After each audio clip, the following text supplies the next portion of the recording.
Halo, selamat malam. Apakah suara saya masuk?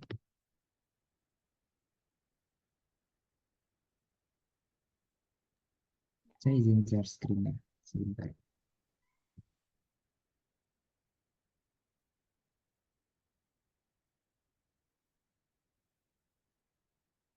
Halo, selamat malam Bu Vira. Apakah suara saya masuk, Bu? Ya, masuk Mas.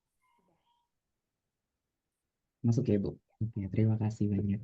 Oke, baik. Kita mulai ya, teman-teman, untuk webinar pada malam hari ini. Sebelumnya, selamat malam semuanya. Assalamualaikum warahmatullahi wabarakatuh. Shalom, Om Swastiastu, Namo Buddhaya, Salam Kebajikan.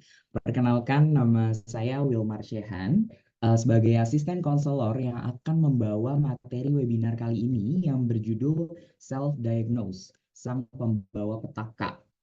Mungkin ada yang tertarik dengan webinar ini karena judulnya, atau bisa jadi ada yang relate nih dengan fenomena ini ya.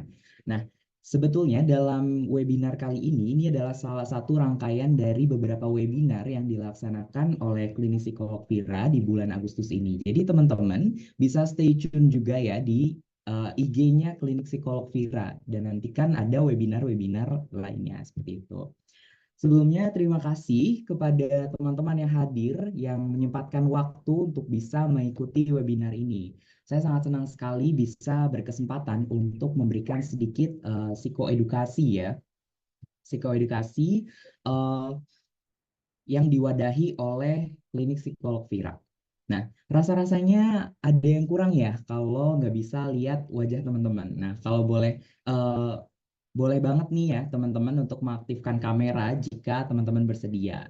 Nah, kita mulai nih webinarnya dengan mungkin kita lihat dulu di sini ada namanya Mentimeter. Nah, di sini bisa teman-teman mengekspresikan emosi ya. Emosi teman-teman boleh satu atau dua kata, bebas ya. Teman-teman gak usah malu karena ini sifatnya anonim dan gak akan ada orang yang tahu siapa yang menuliskan, termasuk saya juga tidak akan tahu. Jadi silakan manfaatkan wadah ini ya teman-teman untuk bisa mengekspresikan emosi teman-teman. Nah, untuk linknya mungkin akan saya share dulu ya di kolom komentar.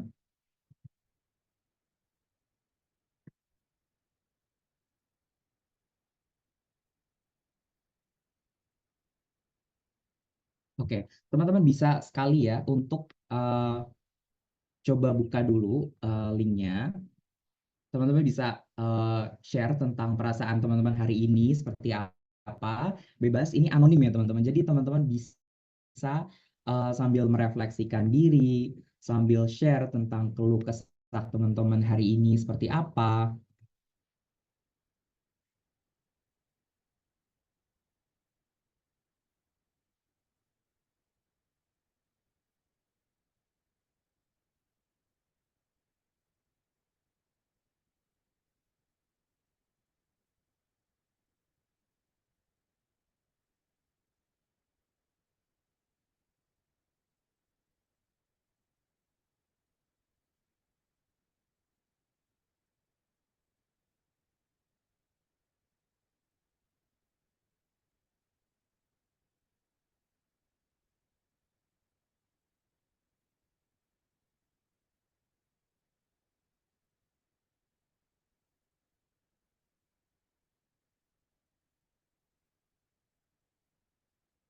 Bisa banget ya teman-teman sharing untuk misalnya hari ini lagi stres, lagi oh ini udah mulai muncul nih. Ada stay safe, mental health, happy, stay positive. Mungkin ada teman-teman yang lagi ngerasa happy ya hari ini. Uh, Mungkin karena bisa mengikuti webinar ini atau alasan lain ya. Terus ada yang bilang stay positif juga nih teman-teman. Mungkin untuk bisa menyemangati teman-teman yang lain kali ya. Bisa stay positif di masa-masa seperti ini gitu. Stay safe, mental health. Nah, oke. Nah, mulai nih, ada yang letih nih, mungkin capek ya seharian ini setelah beraktivitas, kemudian ada yang bilang capek juga, mungkin sama ya, lelah gitu ya, lelah secara emosional mungkin, atau secara fisik, dia bilang happy juga ya, mungkin lagi happy hari ini, ada sesuatu hal yang menyenangkan mungkin ya hari ini gitu. Oke, kita tunggu 1 menit atau 2 menit. Mungkin teman-teman masih ada yang mau ngetik, ada yang mau mengekspresikan. Oke, terus kuat. Oke, mungkin hari ini ada teman-teman yang lagi berjuang ya, strive, lagi ada masalah, lagi terus berjuang di tengah masalahnya ya. Teman-teman udah keren banget bisa melewati semua itu. Mungkin kita tunggu 1 menit, 2 menit lagi. Mungkin ada teman-teman yang lagi pengen berkeluh kesah, lagi pengen uh, curhat gitu, tapi lagi nggak ada yang dengerin nih gitu. Atau kayak takut banget nanti temen aku ngecek aku gitu. Boleh banget di sini, karena di sini nggak ada yang tahu siapa yang nulis. Jadi safe space ya untuk teman-teman bisa mengekspresikan kelelahan mungkin emosional, capek. Hari ini lagi ada hal yang bikin teman-teman sedih, bikin teman-teman nggak happy, nggak merasa fulfill hari ini.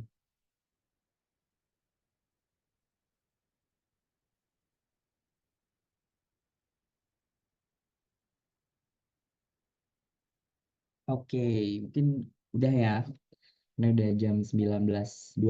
Mungkin kita kalau ada kesempatan lagi nanti kita tampilin ya untuk ini.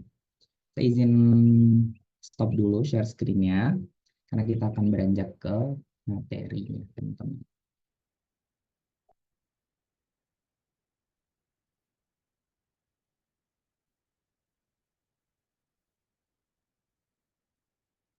Tunggu sebentar.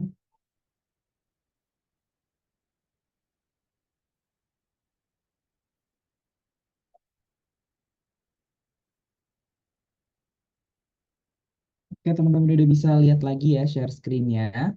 Karena tadi udah terima kasih karena tadi udah teman-teman mengekspresikan emosinya mungkin karena lagi lelah, lagi capek, lagi sendirian ya.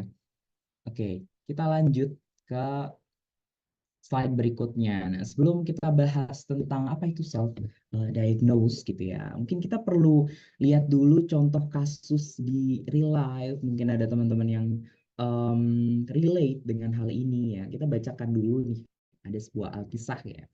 Di sini ada seorang bernama Intan, seorang mahasiswi berusia 20 tahun yang akhir-akhir ini tuh merasa lagi capek, lagi lelah gitu ya. Nah, dia sulit berkonsentrasi nih saat kuliah, lagi belajar di kelas gitu ya. Susah banget untuk berkonsentrasi.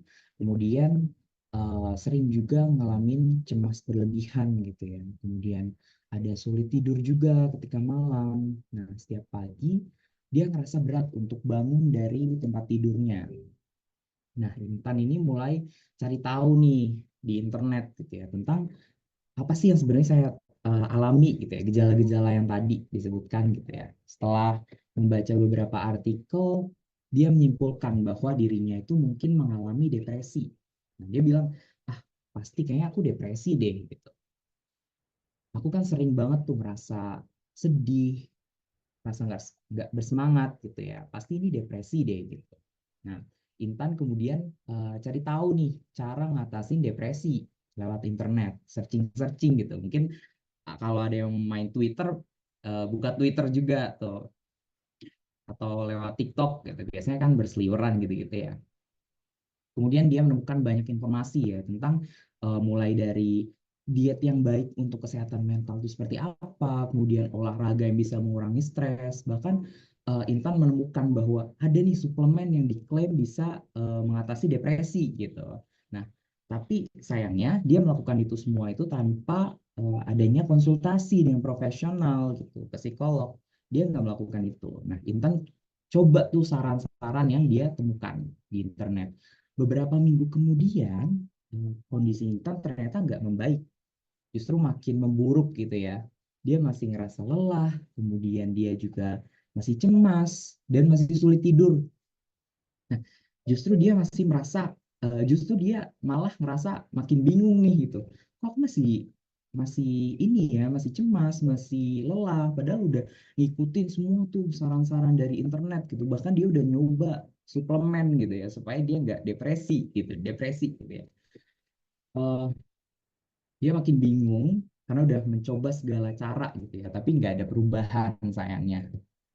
Oke, nah mungkin dari kisah tadi ya, teman-teman bisa sedikit mengambil gambaran tentang self diagnose itu seperti apa. Atau mungkin jangan-jangan teman-teman ada yang relate juga nih tentang kisahnya Intan ini ya. Nah, sebelum kita bahas lebih lanjut eh, tentang kisah ini ya, kita bahas dulu tentang apa sih self diagnose itu. Self diagnose. Nah, self diagnose ini adalah sebuah tindakan mendiagnosis atau bahasa mudahnya tuh menentukan sendiri tentang penyakit atau gangguan tanpa berkonsultasi dengan profesional kesehatan gitu ya. Dalam hal ini tentang kesehatan mental gitu ya, nggak konsultasi ke psikolog gitu ya. Jadi sederhananya adalah upaya seseorang untuk mengobati dirinya sendiri gitu ya dengan mencari informasi dari entah dari internet, dari teman atau dari mana gitu ya, dari sosial media mungkin tentang gejala yang dirasakan dan kemudian menyimpulkan penyakit apa yang sedang dialami gitu ya. Nah, mungkin sebelumnya teman-teman pernah melihat di internet atau apa gitu ya. Misalnya eh, ada kasus tentang OCD gitu ya. Nah, di situ ada yang bilang kalau OCD itu tandanya gini gini gini. Terus teman-teman ngerasa kayak, oh aku orangnya ini sih apa namanya pengen banget lihat hal-hal yang teratur gitu. Misalnya nyusun sendal yang harus teratur gitu, nyusun pensil dan lain sebagainya. Terus aku orangnya kayak eh, pengen banget deh kalau nggak betah gitu ya kalau kalau rumahnya nggak bersih atau kamarnya nggak rapi gitu terus teman-teman berkesimpulan gitu kayak kayaknya aku OCD deh gitu. Nah itu juga termasuk ya termasuk self diagnose mendiagnosis diri sendiri dengan OCD padahal OCD sendiri teman-teman mungkin pernah dengar atau baru pertama kali dengar eh, OCD itu seperti apa gitu. Padahal itu adalah gangguan mental, gangguan klinis yang serius gitu ya. Jadi nggak bisa semena-mena untuk mendiagnosis pada diri sendiri atau orang lain seperti itu. Karena butuh bantuan profesional, seorang psikolog gitu. Karena psikolog juga mereka harus melihat secara holistik, secara menyeluruh gitu ya dari kliennya apakah uh, klien itu menderita OCD atau tidak gitu. Karena ada indikator-indikator yang hanya psikolog atau profesional yang tahu tentang itu. Oke, kita lanjut tentang kan tadi Intan nyari-nyari juga ya di internet. Nah, apa sih bedanya self diagnose dengan mencari informasi? Kan mencari informasi ya semua orang juga melakukannya gitu kan ya. Nah, bedanya di sini self diagnose itu tujuannya untuk menentukan sendiri gitu ya, penyakit atau gangguan yang dialami gitu ya. Nah, informasi yang dicari itu kadang bersumber dari informasi yang kurang kredibel. Nah, tadi kayak misalnya dari Twitter atau dari TikTok ya gitu kayak gejala-gejala, misalnya gejala-gejala depresi, gejala-gejala OCD, gejala-gejala apalagi biasanya tuh ADHD gitu kan ya. Banyak yang sharing-sharing gitu, tapi mereka juga apa ya memberikan informasi yang kurang kredibel gitu, kurang bisa dipercaya gitu, sumbernya dari mana nggak jelas gitu kan. Terus kita juga kadang nggak memeriksa lagi ya informasi itu benar atau enggak gitu. Nah, em, terus bedanya sama tadi mencari informasi. Nah, mencari informasi itu sah-sah aja sebetulnya. Tujuannya itu menambah pengetahuan ya tentang kondisi atau informasi yang dapat dipercaya gitu ya tentang kondisi psikologis. Tapi sumbernya itu harus bisa dipercaya. Gitu. Jadi bisa searching-searching ke web-web yang memang bisa dipercaya. Tapi harus diingat juga dari web-web itu juga nggak bisa menentukan kondisi teman-teman. Jadi itu screening bukan screening sih sebetulnya lebih ke membuat teman-teman lebih aware aja gitu. Oh, saya ada problem nih gitu. Nah, selanjutnya bagaimana gitu kalau udah ada problem? Cukup di situ saja, nggak usah sampai mendiagnosis, oh kayaknya saya depresi, kayaknya saya harus minum ini, saya harus ngelakuin ini, itu gitu. Nah, itu udah ranahnya self diagnose ya teman-teman. Oke, kita lanjut ke slide berikutnya ya teman-teman. Nah, di sini apa sih bahayanya self diagnose? Tadi kita udah ngomongin banyak tentang self diagnose, definisinya kayak gimana. Nah, bahayanya apa sih gitu ya? Kita bahas tentang di sini mulai dari yang pertama. Nah, kita harus mengakui bahwasanya setiap manusia di bumi ini itu individu yang unik gitu ya. Dan bahkan untuk gangguan psikologis juga tiap gejala itu eh, unik gitu teman-teman. Jadi nggak bisa kita semerta-merta dari informasi internet kita melihat itu bahwa oh saya mengalami ini gitu. Jadi tiap individu itu unik, gejala yang dialami seseorang memiliki penyebab itu beda-beda gitu ya. Gejala dari suatu kondisi psikologis itu penyebabnya berbeda-beda gitu ya. Nah, di sini karena individu itu unik ya, maka kompleksitas gangguan mental juga bersifat kompleks gitu ya. Jadi nggak bisa serta merta eh, misalnya depresi eh, indikatornya adalah rasa sedih gitu ya. Nah, itu nggak bisa di generalisir seperti itu ya teman-teman. Karena kadang gangguan mental itu simptom atau gejalanya itu tumpang tindih. Jadi kita yang awam itu pasti nggak akan mudah, nggak akan uh, benar gitu dalam menganalisa atau mendiagnosis suatu penyakit gitu. Memang harus butuh bantuan profesional seperti itu. Kemudian rentan ya, karena gangguan gangguan mental itu bersifat kompleks ya. Informasi itu rentan banget salah gitu ya. Kadang informasi dari sumber-sumber yang nggak terpercaya, dari internet, dari media sosial gitu ya. Nah, hal ini juga bisa menyebabkan kesalahan nih dalam sebuah diagnosis gitu ya.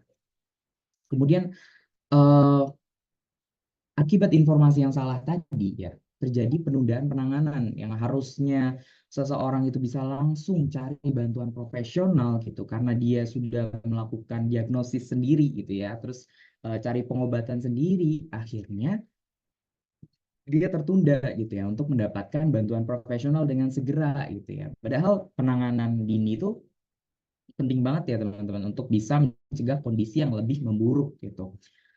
Yang tadi ya, perburukan kondisi seperti itu. Oke, kita lanjut lagi. Nah, kita bahas lagi nih tentang uh, kenapa sih gitu ya uh, kasus Intan ini berbahaya gitu ya. Yang pertama, tentang uh, misdiagnosis. Nah, tadi dari kasus Intan ini mungkin aja ya bisa mungkin aja mengalami gangguan kesehatan mental selain depresi gitu sih Intan ini. Bisa gangguan kecemasan, gangguan bipolar, gangguan tuh banyak banget teman-teman. Jadi nggak bisa sesimpel searching di internet karena kita pun sebagai profesional itu ada buku panduannya sendiri dan kita harus belajar itu selama 4 tahun gitu. Jadi kalau modalnya cuma 5 menit, 10 menit searching di internet itu sangat-sangat misleading ya, sangat-sangat uh, bisa berbahaya gitu ya teman-teman untuk bisa memahami kondisi. Apalagi kalau melihatnya diri sendiri, kita melihat diri kita sendiri itu pasti bias ya teman-teman. Jadi kadang kita melihatnya sebagai lebih baik atau lebih buruk gitu, seperti itu. Kemudian yang kedua itu penundaan penanganan ya teman-teman. Nah, dengan melakukan self diagnosis ini, Intan tuh nunda untuk mencari bantuan profesional gitu ya. Padahal penanganan dini tadi ya, penanganan dini itu penting banget untuk mencegah kondisi yang makin memburuk gitu. Kemudian ada informasi yang salah tadi ya. Informasi yang didapatkan Intan tadi dari internet tuh mungkin nggak akurat dan nggak relevan dengan kondisinya, nggak sesuai dengan kondisi yang dialami sebenarnya gitu ya. Kemudian yang terakhir adalah pengobatan yang salah. Nah, dengan mencoba berbagai pengobatan tanpa pengawasan gitu ya, Intan ini bisa banget mengalami efek samping yang nggak diinginkan. Kan tadi Intan coba-coba tuh di internet cari-cari suplemen buat depresi, obat untuk depresi. Padahal mungkin memang dia nggak butuh itu, karena kita nggak tahu ya eh, obat itu juga efek samping seperti apa gitu. Oke, kita lanjut lagi ke, nah tadi udah disebutkan banyak banget ya self diagnosis itu bahaya seperti apa gitu ya. Terus kapan sih harus ke psikolog gitu ya? Nah, ini ada indikasinya, teman-teman. Ada beberapa indikasi ya, kita harus ke psikolog. Yang pertama itu adalah perasaan sedih yang berkepanjangan. Nah, misalnya teman-teman ada yang ngerasa sedih, kemudian putus asa, atau cemas yang berlebihan gitu ya, dalam waktu yang lama, dan juga mengganggu gitu ya, mengganggu aktivitas sehari-hari teman-teman ya. Yang tadi Intan, dia cemas, kemudian jadi susah tidur, insomnia ya. Jadinya kan kemana-mana ya, kalau nggak bisa tidur, misalnya kayak semalam itu cuma sejam 2 jam tidur, impactnya kemana-mana teman-teman. Bisa ke, mungkin udah pernah denger ya, kalau kurang tidur bisa hipertensi, bisa stres, bisa moodnya jadi jelek seharian gitu karena kurang tidur. Nah, itu teman-teman. Jadi kalau misalnya teman-teman udah ngerasa sedih, cemas, berkepanjangan gitu, sebaiknya langsung menghubungi psikolog seperti itu. Dan kemudian di sini yang kedua adalah tandanya yaitu perubahan suasana hati yang ekstrim. Nah, jika teman-teman itu mengalami perubahan suasana hati yang drastis gitu ya, yang nggak bisa diprediksi gitu ya, tiba-tiba senang banget, tiba-tiba sedih banget gitu ya dalam waktu yang berdekatan gitu ya, itu mungkin bisa jadi uh, warning ya, warning teman-teman bisa langsung konsultasi nih dengan psikolog. Apa sih yang sebenarnya saya alami, yang saya sebetulnya hadapi gitu ya. Kemudian di sini ada kehilangan minat pada aktivitas yang biasa disukai. Nah, mungkin ada teman-teman yang biasanya suka banget tuh nonton drakor atau olahraga, basket atau ngapain ya, sepedaan gitu. Terus tiba-tiba eh, ketika melakukan hal itu lagi udah nggak ada rasa joy-nya. Jadi kayak udah ngelakuin aja terus nggak ada rasa sama sekali untuk menikmatinya. Padahal biasanya teman-teman menikmati hal tersebut gitu ya. Nah, ini juga bisa jadi warning ya akan kesehatan mental yang mungkin harus diperiksakan ke psikolog seperti itu. Kemudian ada masalah tidur yang tadi ya, impact-nya masalah tidur, kemudian bisa imbasnya kemana-mana ya kalau masalah tidur itu teman-teman tadi, masalah fisik gitu. Kemudian ada perubahan pola makan, misalnya mungkin nafsu makan yang berkurang gitu ya, jadi makin kemana-mana, impactnya kemana-mana, turun berat badan, sakit gitu ya. Kalau misalnya ada perubahan pola makan, itu mungkin bisa dikonsultasikan juga ke psikolog seperti itu. Kemudian ada juga uh, perubahan perilaku ya. Misalnya uh, teman-teman mulai menarik diri dari orang-orang terdekat gitu, atau kesulitan konsentrasi yang tadi Intan juga alami gitu ya. Kemudian self harm mungkin bahasa mudanya ini apa, menyakiti diri sendiri gitu ya. Ketika teman-teman udah mulai menyakiti diri sendiri itu langsung ya segera cari bantuan ke psikolog seperti itu. Nah, kenapa sih penting gitu ya untuk cari bantuan ke psikolog? Yang pertama itu ada evaluasi yang lebih komprehensif. Komprehensif itu apa sih? Komprehensif itu menyeluruh ya teman-teman. Jadi psikolog itu karena mereka sudah berpengalaman dan punya kompetensi untuk melakukan diagnosis, melakukan treatment gitu ya tentang gangguan psikologis, maka evaluasi yang dilakukan uh, itu lebih komprehensif dan nggak apa ya, nggak salah-salan gitu ya pastinya untuk mendiagnosis atau melakukan penanganan dalam kesehatan mental seperti itu. Kemudian diagnosisnya akurat, pastinya tadi ya kalau kita mendiagnosis diri sendiri itu sangat rentan sekali misdiagnosis, kesalahan diagnosis yang berujung pada kesalahan penanganan tadi kayak gitu. kemudian ada rencana pengobatan terpersonalisasi. Nah, ini treatmentnya entah dari apakah memang butuh ke setelah ke psikolog butuh ke psikiater, misalnya ada gangguan psikologis yang sangat berat sehingga membutuhkan bantuan psikiater untuk mendapatkan bantuan medis juga ya seperti pengobatan gitu. Itu bisa dilakukan apa ya rujukan dari psikolog ke psikiater. Jadi psikolog akan menakar gitu apakah memang butuh atau tidak gitu. Terus kemudian kalau memang tidak butuh ya artinya cukup dengan psikoterapi ya teman-teman. Kemudian di sini ada dukungan emosional. Nah, dari psikolog sendiri pastinya akan dapat memberikan dukungan yang berempati gitu ya, konsisten gitu sebagai seorang profesional. Oke, di sini ada juga manfaat mengunjungi psikolog ya, pertama memahami akar masalah dan pola pikir yang tidak sehat. Mungkin ada teman-teman yang tadi ada kepikiran untuk self harm, menyakiti diri sendiri seperti itu. Itu bisa dipahami ya, akar masalah itu apa gitu yang memunculkan perilaku, kemudian pikiran teman-teman, pikiran yang negatif itu apa gitu. Kemudian yang kedua, mengurangi gejala yang mengganggu dan meningkatkan fungsi sehari-hari. Tadi misalnya teman-teman udah capek banget, udah lelah banget, misalnya udah berbulan-bulan nih nggak bisa tidur, sulit berkonsentrasi gitu ya, yang udah lama banget. Nah, di sini bisa manfaat psikolog ini mengurangi gejala yang mengganggu dan meningkatkan fungsi sehari-hari. Kemudian menangani masalah sejak dini sebelum menjadi lebih parah ya. Kalau kita semakin segera ke psikolog, pastinya akan lebih segera ditangani dengan bantuan profesional sehingga masalah yang muncul tuh nggak semakin kemana-mana ya teman-teman. Kemudian yang terakhir ada membangun kehidupan yang lebih bahagia dan lebih memuaskan pastinya. Oke, Em, materi dari saya cukup sekian.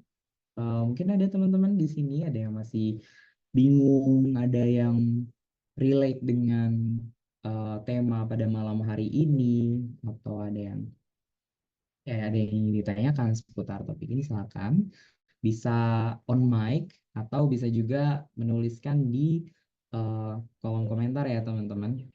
Boleh sekali.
Oke, boleh banget ya teman-teman untuk tanya-tanya seputar klinik juga, seputar gimana sih cara eh, konsultasi mungkin di aplikasi Here in You atau pertanyaan. Oh, ini. Oke.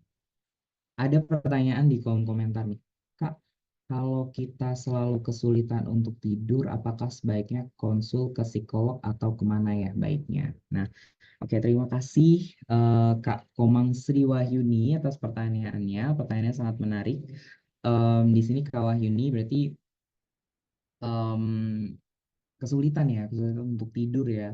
Apakah sebaiknya konsul ke psikolog atau kemana ya baiknya gitu ya. Nah, kesulitan untuk tidur itu sebetulnya banyak banget ya teman-teman penyebabnya. Apakah dari stres keseharian atau kecemasan atau jangan-jangan ada hal lain ya sebetulnya yang menyebabkan kesulitan tidur atau insomnia ya.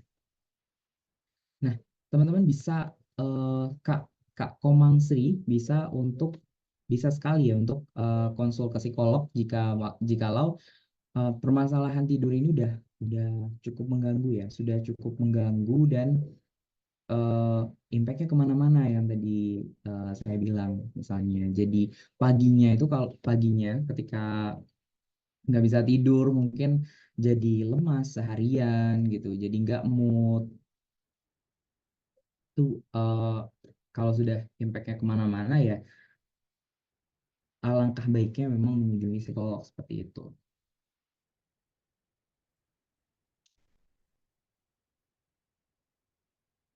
Apakah pertanyaan saya menjawab ya, Kak Komang Sri Wahyuni? Boleh banget kalau misalnya ada follow up pertanyaan, eh, on mic atau boleh juga chat di komen juga nggak apa-apa. Oke, terima kasih eh, Kak Komang Sri Wahyuni. Semoga menjawab ya pertanyaannya. Di sini kemudian ada pertanyaan yang kedua, yaitu dari Kak Yuli Aurelia. Nah, terima kasih Kak Wilmar atas sharing ilmunya. Terima kasih juga Kak Yuli sudah hadir di acara webinar malam hari ini. Izin bertanya, perbedaan cukup ke psikolog dengan harus sudah butuh bantuan psikiater. Terima kasih.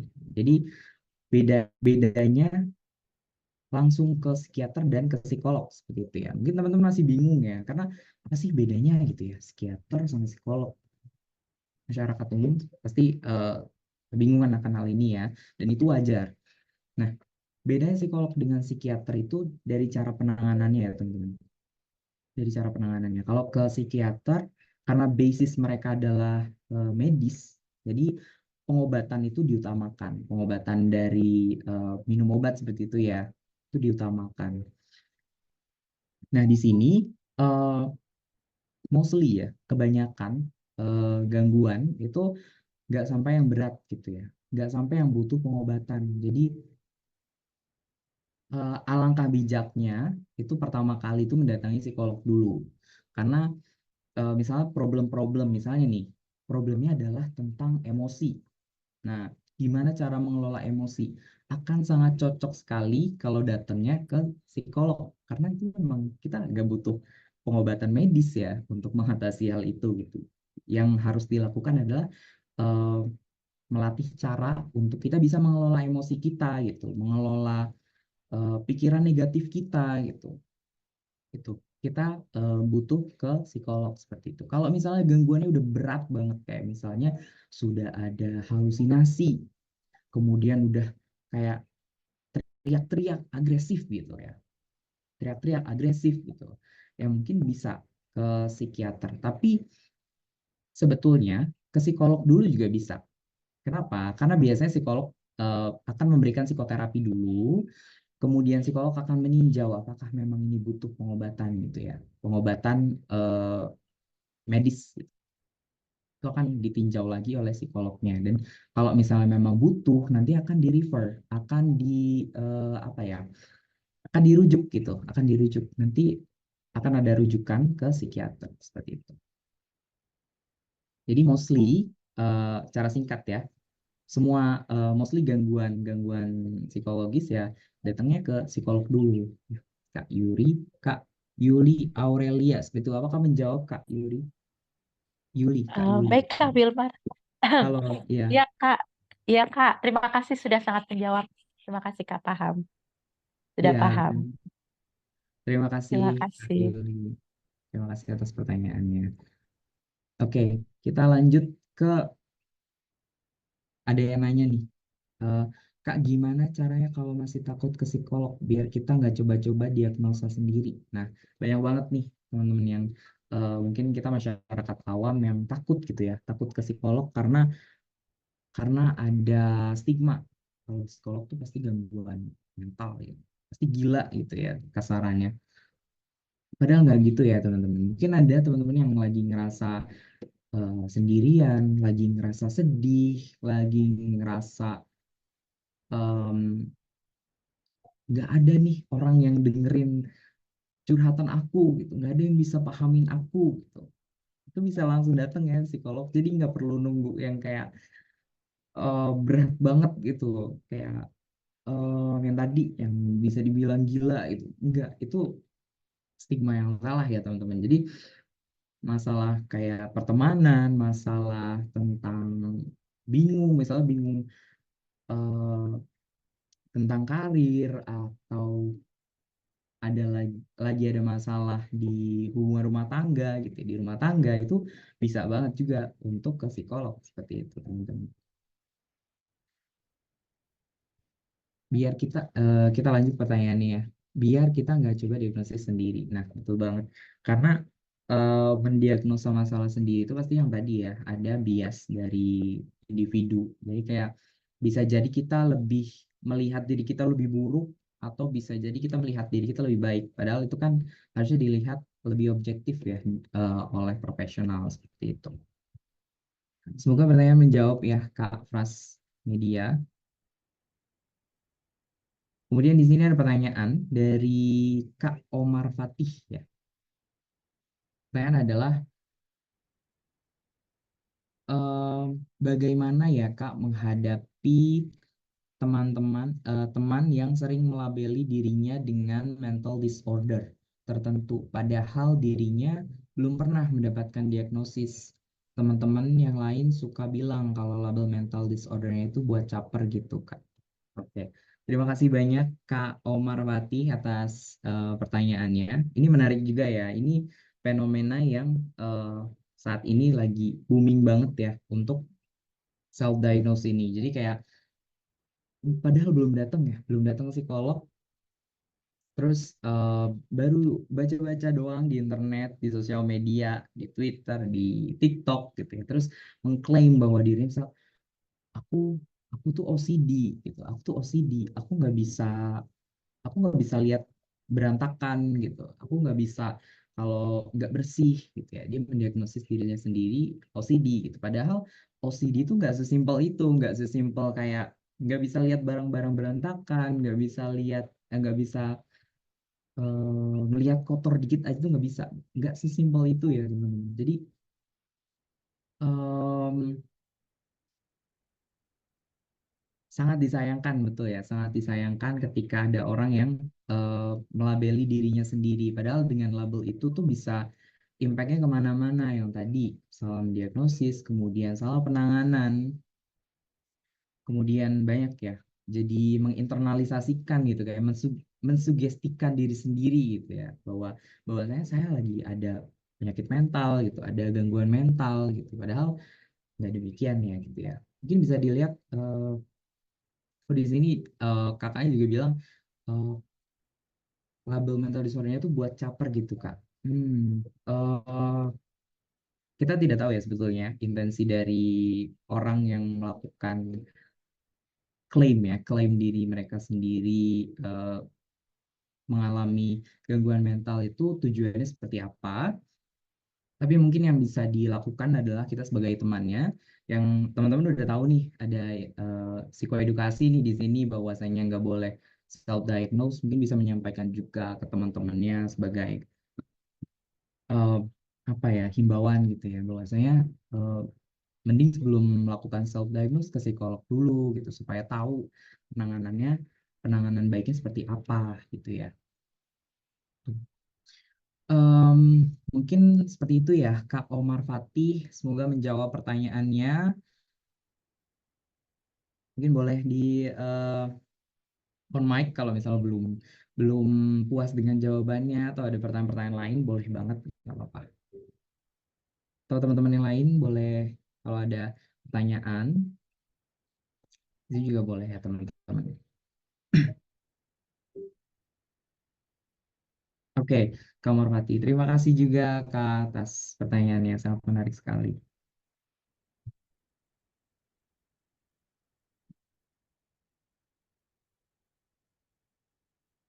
Oke, di sini teman-teman mungkin karena ini waktunya 5 menit lagi ya menuju jam 8, bisa on cam juga nih teman-teman untuk kita bisa mengabadikan malam ini dan juga bisa klaim sertifikat nih teman-teman, nanti yang menghadiri webinar kali ini bisa dapat sertif juga dengan cara em, melampirkan bukti bahwa teman-teman mengikuti webinar ini ya, dan bisa chat ke admin kalau saya udah saya udah ikut nih webinar berjudul self diagnose gitu. Boleh banget ya teman-teman.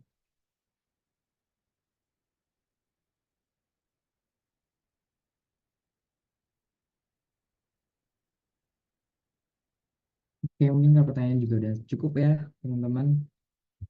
Kita berfoto dulu yuk. Boleh diaktifin kameranya.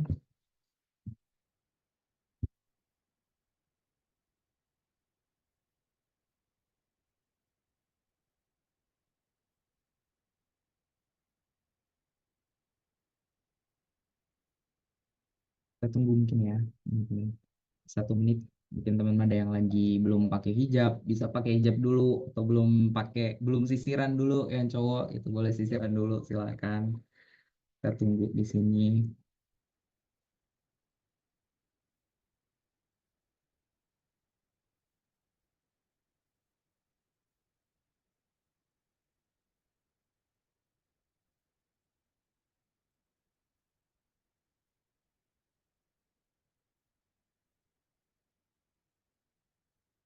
Itu sampai 19.57 kali ya mungkin.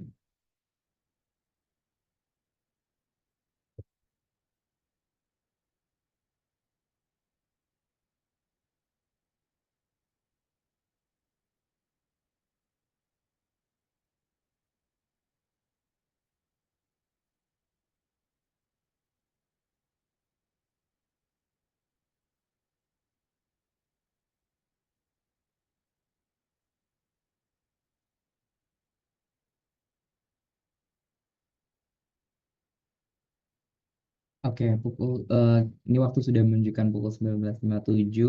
Mungkin teman-teman ada yang berhalangan juga ya untuk on cam, nggak apa-apa. Kita mulai eh, foto dulu ya. Ini udah ada yang on cam nih, Bu psikolog Vira, kemudian ada Kak Sandro juga, ada Kak Pras juga, Pak Pras juga. Hitungan ketiga ya mungkin 1, 2, 3.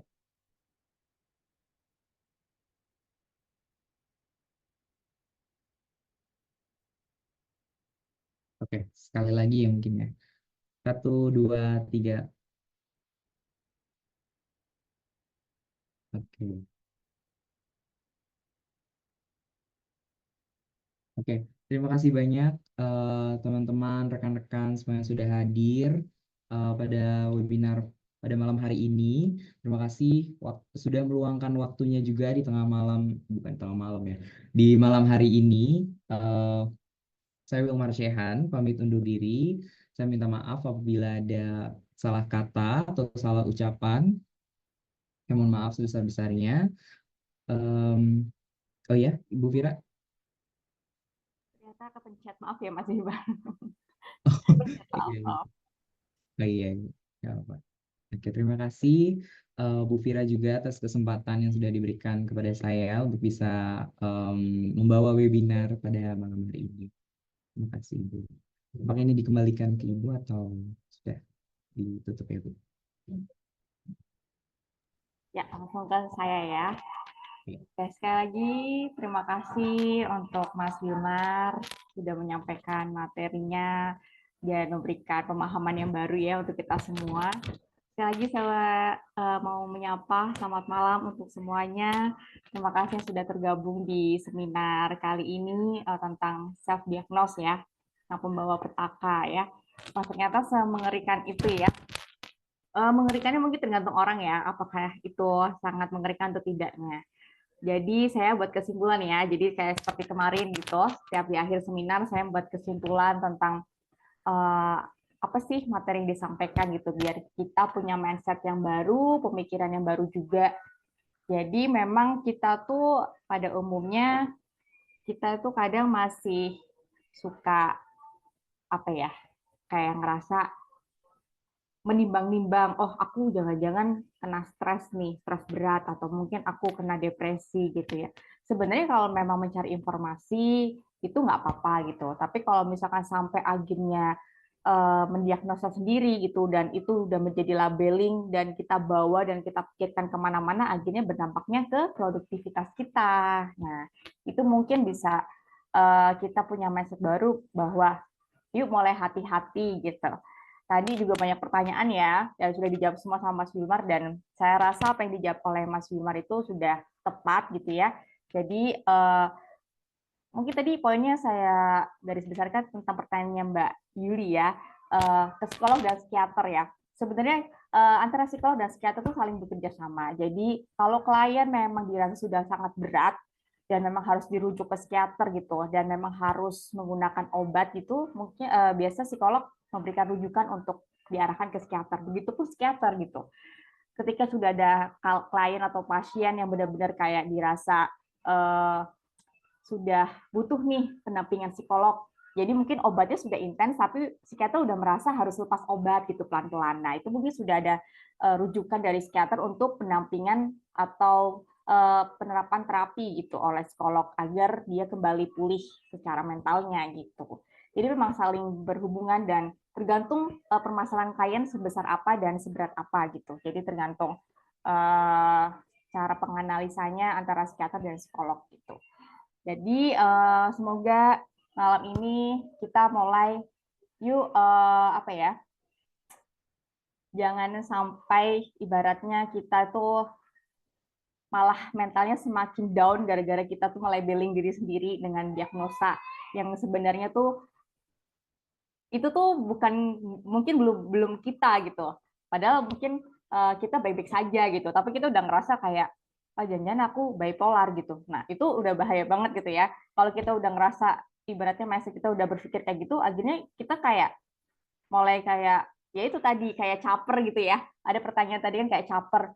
Ya kamu harus ngerti aku dong, aku kan kayaknya bipolar gitu. Nah, itu tuh udah udah nggak boleh sebenarnya gitu. Jadi jangan jadikan sebuah asumsi kita yang sebenarnya itu nggak bagus, akhirnya kita bisa melibatkan orang lain atau apa ya, membuat orang lain juga harus terlibat dengan stigma-stigma negatif kita yang sebenarnya itu belum tentu benar gitu. Itu ya teman-teman semua. Sekali lagi saya ucapkan terima kasih sudah tergabung, dan jangan lupa jika membutuhkan sertifikat menghubungi admin dan memberikan nama beserta gelar, kemudian juga bukti mengikuti seminar pada malam hari ini. Begitu ya. Sekali lagi terima kasih untuk Mas Wilmar untuk penyampaian materinya. Dan untuk teman-teman pada malam hari ini, jangan lupa bisa mengikuti seminar-seminar selanjutnya, karena Klinik Psikolog Vira masih ada beberapa seminar yang akan terus berjalan dan itu tetap gratis ya. Jadi jangan sungkan untuk mendaftar. Dan satu lagi pesan dari saya, tetap jaga kesehatan mental dan jangan sungkan untuk lari ke profesional, mau itu psikolog atau psikiater. Yang pasti kalian harus tetap jaga kesehatan mental dan jangan pernah takut sebelum semuanya semakin kompleks. Oke, selamat malam. Saya akhiri untuk seminar pada malam hari ini dan perjumpaan kita pada malam hari. Terima kasih semuanya. Selamat malam. Terima kasih Bu Fira, selamat malam. Ya, Mas.